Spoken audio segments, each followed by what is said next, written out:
ವೀಕ್ಷಕರಿಗೆ ನಮಸ್ಕಾರ. ನೀವು ನೋಡ್ತಾ ಇದ್ದೀರಾ ಬಿಪಿ ನ್ಯೂಸ್ ಕನ್ನಡ. ನಾನು ಭುವನ.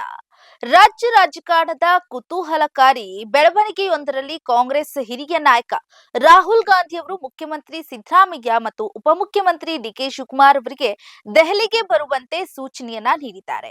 ಈ ಕುರಿತು ಮಾಹಿತಿ ನೀಡುವ ವಿಧಾನಸಭೆಯ ಮುಖ್ಯ ಸಚೇತಕ ಅಶೋಕ್ ಪಟ್ಟಣ್, ಸಂಕ್ರಾಂತಿ ಹಬ್ಬದ ನಂತರ ಉಭಯ ನಾಯಕರು ದೆಹಲಿಗೆ ತೆರಳಲಿದ್ದು, ಅಲ್ಲಿ ಹೈಕಮಾಂಡ್ ಜೊತೆಗಿನ ಚರ್ಚೆಯ ಬಳಿಕ ರಾಜ್ಯ ಕಾಂಗ್ರೆಸ್ನಲ್ಲಿ ಎಲ್ಲಾ ಗೊಂದಲಗಳು 100% ಅಷ್ಟು ಬಗೆಹರಿಯಲಿದೆ ಅಂತ ವಿಶ್ವಾಸವನ್ನ ವ್ಯಕ್ತಪಡಿಸಿದ್ದಾರೆ.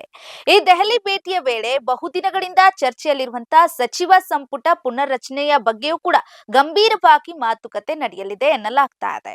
ಇನ್ನು ಸಂಪುಟ ಪುನರ್ರಚನೆಯಾಗಬೇಕು ಎಂಬುದು ಹಲವು ಶಾಸಕರ ಒತ್ತಾಯವಾಗಿದ್ದು, ಸ್ವತಃ ಅಶೋಕ್ ಪಟ್ಟಣ್ ಅವರು ಕೂಡ ಸಚಿವ ಸ್ಥಾನದ ಆಕಾಂಕ್ಷಿ ಅಂತ ಬಹಿರಂಗವಾಗಿ ಹೇಳಿಕೊಂಡಿದ್ದಾರೆ. ದೆಹಲಿಯಲ್ಲಿ ನಡೆಯುವ ಈ ಸಭೆಯು ರಾಜ್ಯ ಮಂತ್ರಿ ಮಂಡಲದಲ್ಲಿ ಹೊಸ ಮುಖಗಳಿಗೆ ಅವಕಾಶ ನೀಡುವ ಹಾಗೂ ಪ್ರಸ್ತುತ ಇರುವಂತಹ ಗೊಂದಲಗಳನ್ನ ಬಗೆಹರಿಸುವ ನಿಟ್ಟಿನಲ್ಲಿ ನಿರ್ಣಾಯಕವಾಗಲಿದೆ. ಇದೇ ವೇಳೆ ಜರ್ಮನ್ ಚಾನ್ಸಲರ್ ಅವರನ್ನ ಬರಮಾಡಿಕೊಳ್ಳೋದಕ್ಕೆ ಸಿಎಂ ಮತ್ತು ಡಿಸಿಎಂ ಅವರು ಹೋಗಿರಲಿಲ್ಲ ಎಂಬ ಬಿಜೆಪಿಯ ಟೀಕೆಗೆ ಪಟ್ಟಣ್ ಅವರು ತಿರುಗೇಟನ್ನ ನೀಡಿದ್ದಾರೆ.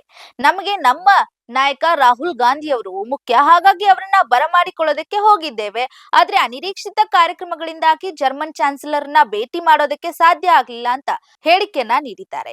ಇನ್ನು ಅಧಿಕಾರ ಹಂಚಿಕೆ ವಿಚಾರದಲ್ಲಿ ಮಾಧ್ಯಮಗಳಲ್ಲಿ ಬರ್ತಾ ಇರುವಂತಹ ಸುದ್ದಿಗಳು ಕೇವಲ ಊಹಾಪೋಹಿಗಳಾಗಿದ್ದು, ಅಂತಹ ಯಾವುದೇ ಭಿನ್ನ ಅಭಿಪ್ರಾಯ ಪಕ್ಷದಲ್ಲಿಲ್ಲ ಅಂತ ಮುಖ್ಯಮಂತ್ರಿ ಸಿದ್ದರಾಮಯ್ಯ ಅವರು ಕೂಡ ಸ್ಪಷ್ಟನೆಯನ್ನ ನೀಡಿದ್ದಾರೆ.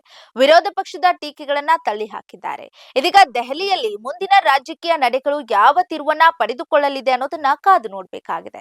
ಇದಾಗಿತ್ತು ಈ ಕ್ಷಣದ ಸುದ್ದಿ ವಿಶೇಷ.